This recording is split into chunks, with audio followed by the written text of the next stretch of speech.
الحمد لله رب العالمين وبه نستعين على أمور الدنيا والدين وصلى الله وسلم على سيد الأنبياء والمرسلين وعلى آله وأصحابه أجمعين. أما بعد، فيا حماة الإسلام وحراس العقيدة، أوصيكم ونفسي بتقوى الله سبحانه وتعالى. رب اشرح لي صدري ويسر لي أمري واحلل عقدة من لساني يفقه قولي.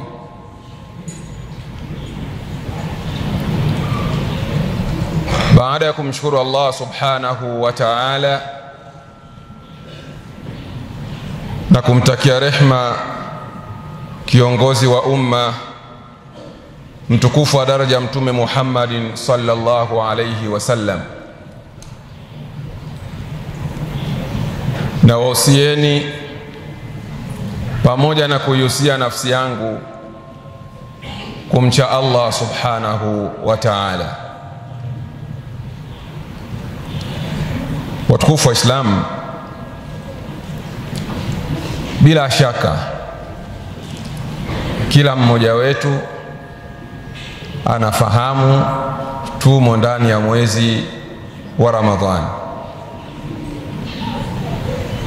na kila mmoja wetu anafahamu na hana shaka yoyote kwamba 10 la kwanza tumeshalimaliza na tumo ndani ya 10 la pili. Hivyo leo insha Allah katika khutba yetu tutakuwa na anwani ifuatayo inayosema al-futur fi Ramadhan wa asbabu.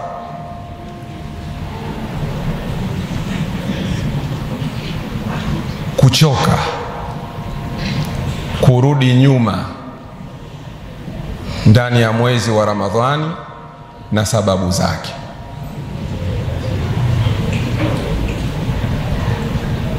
Ndugu yangu Muislamu,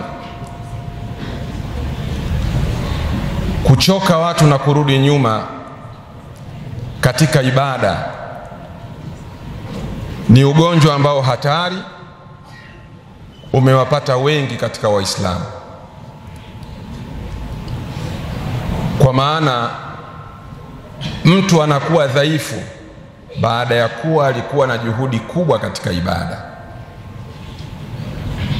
Mtu anakatika, anaacha wakati alikuwa anatakiwa aendelee katika ibada. Wa man yanqalib ala aqibaihi falan yadurra Allah shay'a. Yeyote atakayeacha akarudi nyuma kuiacha dini yake, akarudi nyuma kufanya ibada, hatomdhuru Mwenyezi Mungu kitu chochote, bali atakuwa ameidhuru nafsi yake madhara yaliyokuwa makubwa. Ama atakapothibiti kwenye imani, atakapoendelea kwenye ibada, basi hakika Mwenyezi Mungu Subhanahu wa Ta'ala atamlipa malipo yaliyokuwa mazuri na makubwa sana. Ndugu zangu, nyinyi ni mashahidi. Kuna mazoea ambayo wengi tumeyazoea. Tunapoingia katika mwezi wa Ramadhani, pale mwanzoni 10 la kwanza, unakuta juhudi ni kubwa kwa kila Muislamu kuhakikisha anafanya ibada na anafanya yale yote ambayo ana uhakika yatamuingizia kipato kitakachomsaidia siku atakapokutana na Mwenyezi Mungu Subhanahu wa Ta'ala. Lakini mara nyingi kila zile siku za mwezi wa Ramadhani zinavyozidi kwenda mbele, basi watu pia huwa wanapungua.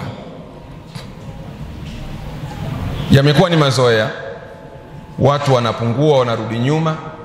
Pengine unaweza ukakuta Ijumaa ya kwanza msikiti ulikuwa unaonekana mdogo, Ijumaa ya pili ukaonekana unatosha, Ijumaa ya tatu ukaonekana mkubwa, Ijumaa ya nne ambayo ndio ya mwisho ukaonekana ndio kabisa. Hiyo sikwambii kwenye Ijumaa. Sasa sikwambii kwenye zile swala tano, sikwambii kwenye tarawih. Yamekuwa ni mazoea. Tujiulize, hivi kwa 11 tu au 12 tu ndio tayari umeshaletewa barua kutoka kwa Allah kwamba wewe sasa hivi usijihangaishe tena? Rudi, acha.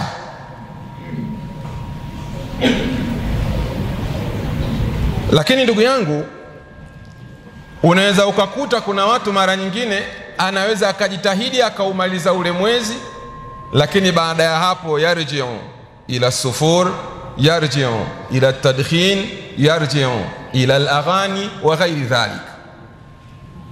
Mtu amejitahidi, pengine ndio 10 la pili kajitahidi, kajiminya, la tatu anaanza kurudi. Kama alikuwa anavaa vizuri anaanza kupunguza nguo zake zile. Kijana wa kiume pengine aliacha vitu mbalimbali zikiwa labda cheni, sijui hereni, sasa anaanza kurudi kidogo kidogo kuzirudisha au kuangalia ziko wapi, na kuanza kufikiria bajeti zile nikitoka siku ya Idi zitasaidia au inabidi nipate muonekano mwingine.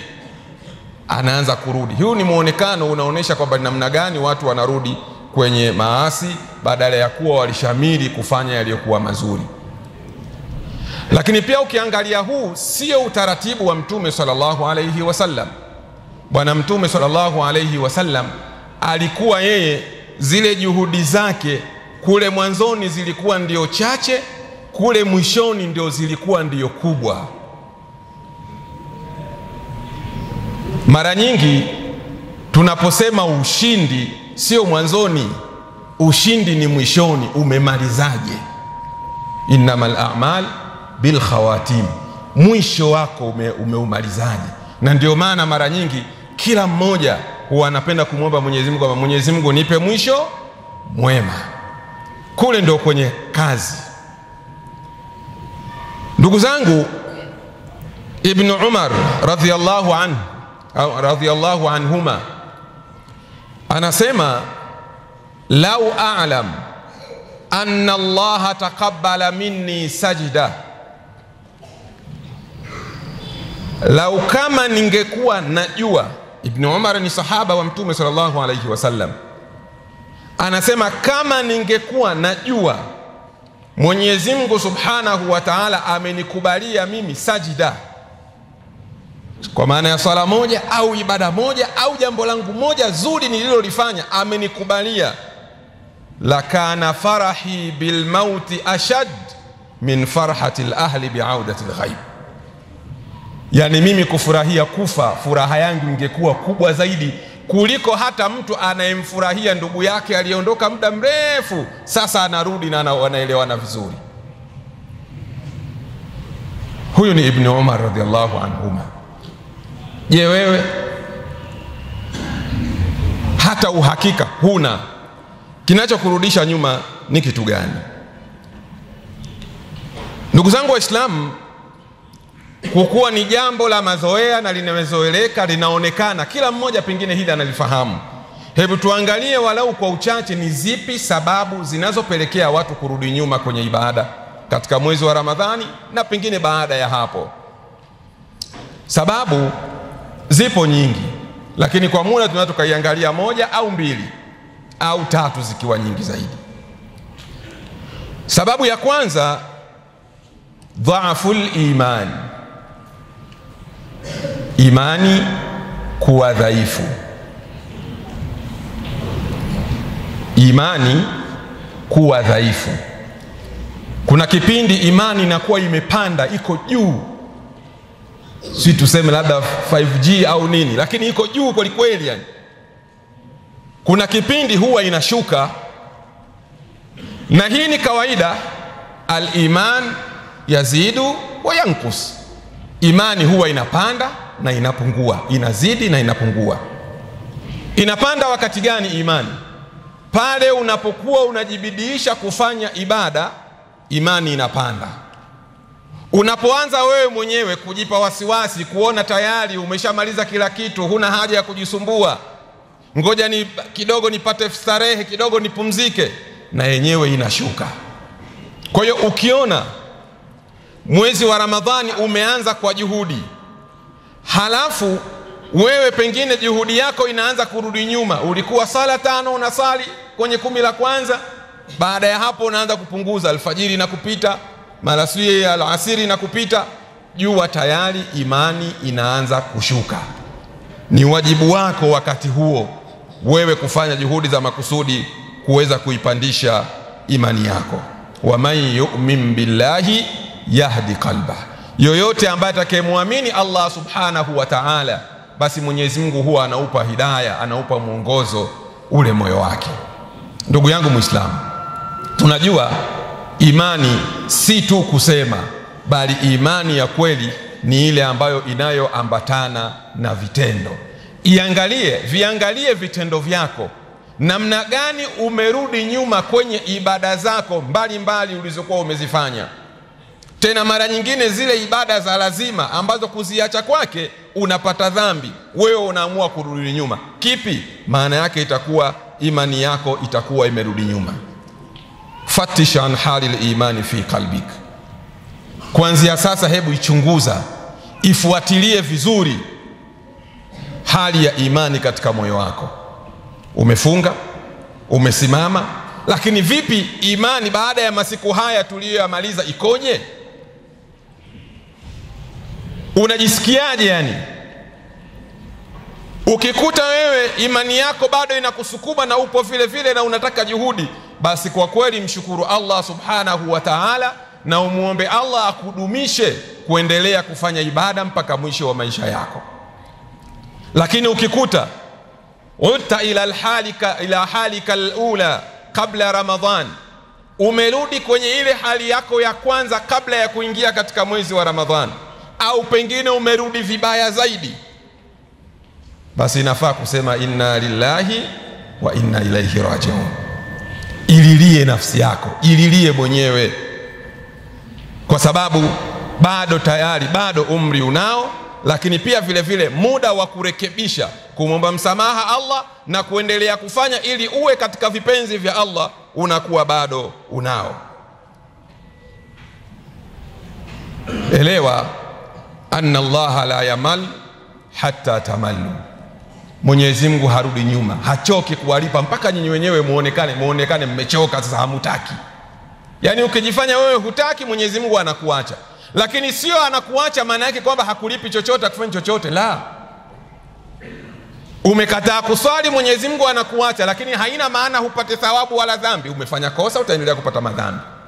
Ibn Mas'ud radhiyallahu anhu anasema kwamba utlub qalbak fi 3 mawatin.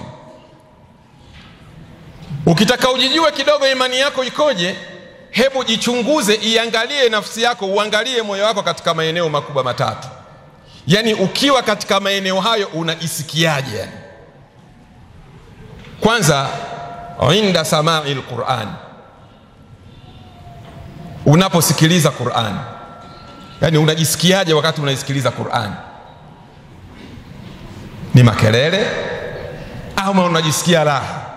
Maana kuna mwingine anaweza akawa anavyosikiliza mpira akawa makini kweli kweli, lakini anaposikiliza Qur'an anafungulia kule, halafu kule anafanya kazi zake zingine wala hana haja nayo. Ukisema bora tu isikike, ni Qur'ani nimeweka, unaisikiliza. Mbona ukiweka mpira unakuwa karibu? Ukiwa unaisikiliza Qur'ani unajisikiaje katika moyo wako? Kuna watu akiweka nyimbo ambazo zinafanana na yeye kulingana lika lake alivyo, basi huwa anakaa mara nyingine yupo kimya, lakini unakuta mtu yani anacheza, anasikitika. Unakuta mtu anayumba, ukimwambia anakuambia hii nyimbo bwana inanikumbusha mbali sana, hii nyimbo bwana ikinitia najisikia burudani sana, najisikia raha sana. Ukisikiliza Qur'ani unakuaje? Sio unaona kama ni makelele, unapigiwa makelele. Hii ni sehemu ya kwanza, unapokisikiliza Qur'ani unajisikiaje wewe yani. Lakini sehemu ya pili, itafute nafsi yako, unaionaje, unajionaje fi majalisi dhikr. Ukikaa kusikiliza madarasa mbalimbali yanayotolewa, alhamdulillah, yani misikiti mingi, karibu kila msikiti unakuta una darasa, karibu kila salati la asri darasa ndefu, kila dhuhuri pengine unakuta ni darasa fupi, kabla ya Isha na darasa fupi, wengine baada ya Isha kuna darasa fupi. Wewe unajisikiaje ukikaa kwenye darasa? Sikwambia ukiondoka, ukikaa pale kwenye darasa wakati unasikiliza unajisikiaje? Sehemu ya tatu, fi awqatil khalwa. Ukiwa peke yako umetulia, unajisikiaje yani? Unajisikia kufanya nini? Unayoyafanya ukiwa peke yako, yakiwa mazuri unaonaje na yakiwa mabaya unaonaje? Yani maana yake ni kwamba ukisikia au ukiukuta moyo wako unafurahia katika maeneo haya, basi elewa kwamba wewe una moyo na unafaa hasa kuendelea kumuomba Allah subhanahu wa ta'ala kudumisha hivyo. Ukijikuta kinyume chake katika maeneo haya, wewe unachukia, kama umekaa unaona tu sasa nitafanya nini? Kama ni hutuba pengine unasema sasa nitafanya nini hutuba, basi bora tu iishe, sasa nitafanya nini sasa? Nikitoka nitafanya nini? Darasa ngoja tu nikae, nikitoka hapa wenzangu wanaweza wakanicheka sikusikiliza darasa. Ukijikuta uko hivyo unachukia, basi muombe Allah subhanahu wa ta'ala an yamunna alayka biqalbi, akupe zawadi, akuzawadie wewe upate moyo. Fa innahu la qalba lak, kwa hakika hapo unakuwa huna moyo kwa sababu kile ulicho nacho hakikusaidii kwenye kumtii Allah subhanahu wa ta'ala.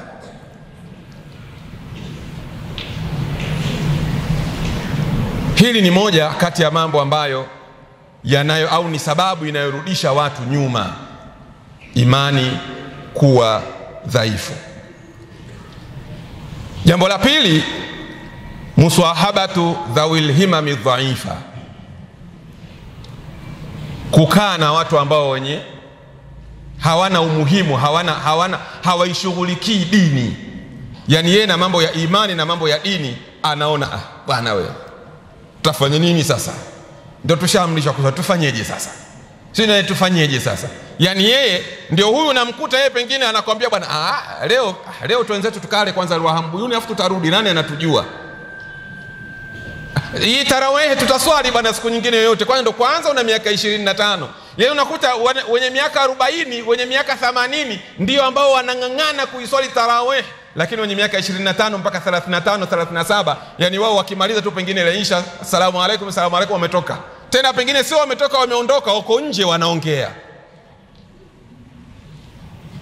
Sawa bwana, leo ukabaki kwenye ibada, utarudi nyuma, utawafuata. Kwa sababu mara nyingi namna hali ilivyo, mara nyingi ubaya huwa ndio unaambukiza wema kuliko wema unavyoambukiza ubaya.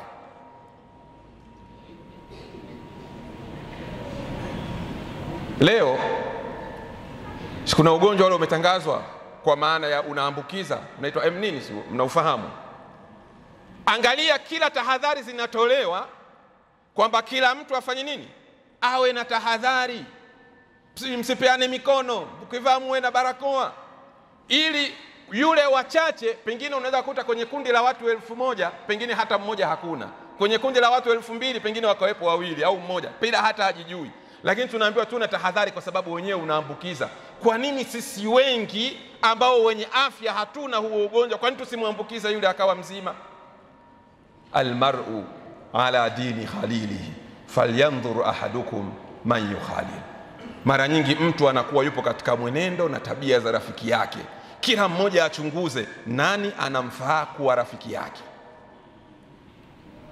Yani wewe kila siku marafiki zako unashinda kilabuni, unakaa kilabuni, halafu mtu umwambie mimi bwana mimi sinywi pombe, yani mtu hawezi kukuelewa. Mbona marafiki zako ndo mnashinda huko? Kwa hiyo hebu angalia wale ambao unaokuwa nao wana umuhimu gani, wana juhudi gani kwenye dini, wanaisikiaje kwenye mambo ya dini. Hao ndio unafaa kuwa marafiki zako, na hawa wengine jaribu wewe ndio uwe unawavuta. Ukiona wanakuvuta kwanza unawaacha, ili wasije wakakuingiza wewe katika mlango uliokuwa mbaya. Kwa hiyo kuwa na urafiki na watu ambao hawana umuhimu na mambo ya dini, wanakurudisha nyuma kwenye mambo ya ibada. Na nakwambia ushapiga 10 la kwanza ushamaliza bwana. Kwani umeua paka wewe? Achana nayo bwana. Leo tu achana nayo bwana, si unarudi nyuma. Kwa hiyo ndugu zangu Waislamu, hizi ni baadhi ya sababu zinazofanya watu warudi nyuma kwenye ibada. Ud'u rabbakum wa antum muqinuna bil ijaba wastaghfirullah inna Allaha ghafurur rahim wa huwal barul karim. Alhamdulillahi rabbil alamin wassalatu wassalamu ala rasulillahi sallallahu alayhi wasallam wa ala alihi wa ashabihi ajma'in wa ba'd. Usikum wa nafsi thaniyan bi taqwallah. Ndugu zangu Waislamu, sababu ya tatu, hajiru majalisil ilm, kukimbia vikao vya elimu, ni miongoni mwa sababu hatari sana zinazopelekea watu kurudi nyuma, kwa sababu katika majalisil ilm tujaddidu imanak, unaifanya imani yako iwe mpya. Lakini leo ndo katika vikao ambavyo vimekimbiwa kweli, vimekimbiwa si kana kwamba watu wana ujuzi, la, yani waliovikimbia au tuliovikimbia na ujuzi hatuna. Manake mtu amekimbia kikao cha elimu, lakini anaweza huyo akawa yuko msikitini anasubiria sala, umemtoka upepo, anaenda uwani, ananawa, akimaliza kunawa anaingia msikitini anaswali tena. Ukimuuliza sasa, si nilitoa upepo tu, kwani nimetoka na udhu mimi? Sasa kama uliona upepo tu mwepesi, kwa nini ulienda uwani? Maana hata hajui kipi anatakiwa akifanye. Lakini ndio tunayokimbia madarasa kweli. Yani mtu mwezi mzima hana hata ile kutenga muda wake kwamba leo nimetingwa na kazi, basi leo ni weekend, ngoja kwanza nisikilize. Hana. Mtu anajua sala inasaliwa siisha dakika 45, dakika 50, basi mtu anategea hiyo dakika 50 ndo anaingia msikitini. Hata zile nasaha za dakika 10 hana haja nazo. Tumevikimbia vikao vya elimu, imani zetu zinashuka. Tunayafanya tu kwa sababu tu unaona umeingia, umetoka, basi imeisha. Ndugu yangu Muislamu, kwenye vikao vya elimu kuna vitu vingi sana vinavyopatikana. Kuna malipo mengi sana yanayopatikana. Ndani yake utakuja kuijua halali na haramu. Lakini pia fahamu, yarfa'illahu alladhina amanu minkum walladhina utul ilma darajat. Mwenyezi Mungu Subhanahu wa Ta'ala huwa anawainua daraja wale walioamini na wenye elimu. Hasa wewe kama unasema umeamini, imani unayo, je, tunakuuliza, unajua kitu kimoja katika vitu ambavyo vinavyoharibu imani yako? Wewe ni Muislamu, sawa, ni Muislamu. Je, unajua ni kitu gani ukikifanya imani yako, Uislamu wako unakuwa umekuisha, inabidi usilimu tena? Unakijua? Nawaqidhul Islam unavijua wewe? Nawaqidhul iman. Sasa kama ndio hivyo, mbona huji katika madarasa ambayo vinavyofundishwa? Maana leo mtu anaweza kafika akasema tu, kufunga nini bwana? Mimi naweza nikaamua tu, nikitaka nafunga, nisipotaka naacha. Maana yake ameiona funga kwake sio wajibu. Unajua kwamba kukanusha kitu ambacho ni wajibu kinakutoa kwenye Uislamu? Kuswali nini bwana? Nikiamua na swali, nikiamua naacha tu. Maana yake umekanusha, unaifanyia istihzaa bidin. Ndugu zangu, hebu turudi nyuma, tuache maskhara yetu na kujifundisha kwenye mambo ya dini. Mtu anaweza akasema, mimi bwana sijui, lakini huwezi kuniongopea bwana. Mimi sijui dini, lakini wana uniongopei. Yani wewe ujue afu unasema uniongopei? Yani kwa mfano hapa tuko Sabasaba hapa, alafu mtu wewe anakuja mgeni anasema, bwana mimi nataka kwenda Mlandege, lakini sipajui, ila huwezi kuniongopea. Unayemuuliza na kuelekeza njia ya Kihesa na unaenda huko afu unasema bwana huwezi kuniongopea. Si ushaongopewa tayari, ushapotea wewe. Ndugu zangu, madarasa ni vitu muhimu sana. Hebu turudi nyuma, tuone namna yetu, tukija kwenye madarasa tuone namna gani tutakavyokuwa tumezipandisha imani zetu. Tumuombe Allah Subhanahu wa Ta'ala atujalie kwa ni miongoni mwa waja wake wema wenye kushikamana na ibada mpaka mwisho wa maisha yetu. Allahumma hadina bihudaka waj'alna mimman nusari fi ridaka wala tuwallina waliyan siwaka wala taj'alna mimman khalafa amraka wa asaka. اللهم اجعلنا فيه من المقبولين ولا تجعلنا فيه من المردودين ولا من المغضوب عليهم ولا من الضالين. اللهم تقبل صيامنا، اللهم تقبل صيامنا، اللهم تقبل صيامنا. اللهم اغفر لنا ولوالدينا، اللهم اغفر لنا ولوالدينا، اللهم اغفر لنا ولوالدينا الأحياء منهم والأموات برحمتك يا أرحم الراحمين والحمد لله رب العالمين.